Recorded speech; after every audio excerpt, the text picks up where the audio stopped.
Okay, so there's nothing better for me than eating a chicken Dhansak. First, we start with our red lentils. Make sure you wash them 2 or 3 times. Then I like to put them in a chicken broth for 30 minutes and soak them. Then you got to puree 1 cup of vine-ripe red tomatoes. Then I start with 2 chicken breasts and about 4 or 5 nice sized thighs. Then you got to chop 1 nice sized onion. Now 6 tablespoons of mustard oil or an oil of your choice. 3 bay leaves, 4 cardamoms.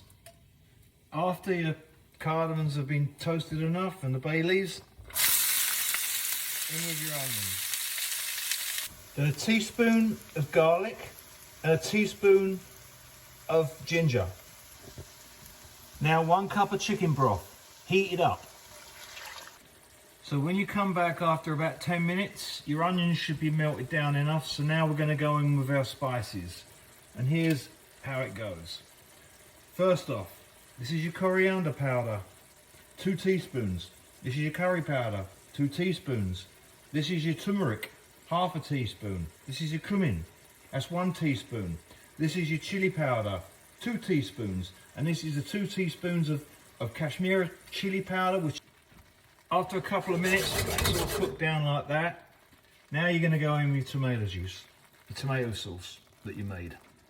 Now, you can put sugar in there, but personally, I like to put chutney.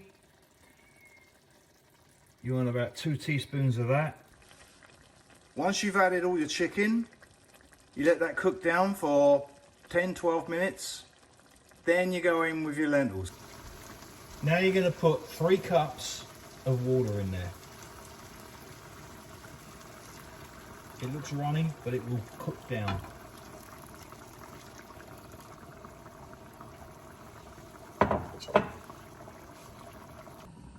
This part's going to take about 15 minutes to cook because you've got the lentils in there.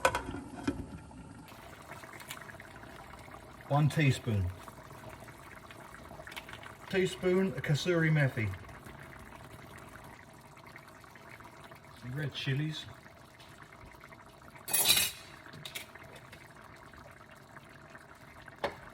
Cilantro.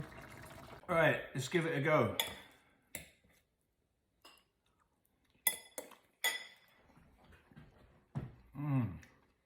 Oh, this is so good. Absolutely wonderful. Restaurant quality.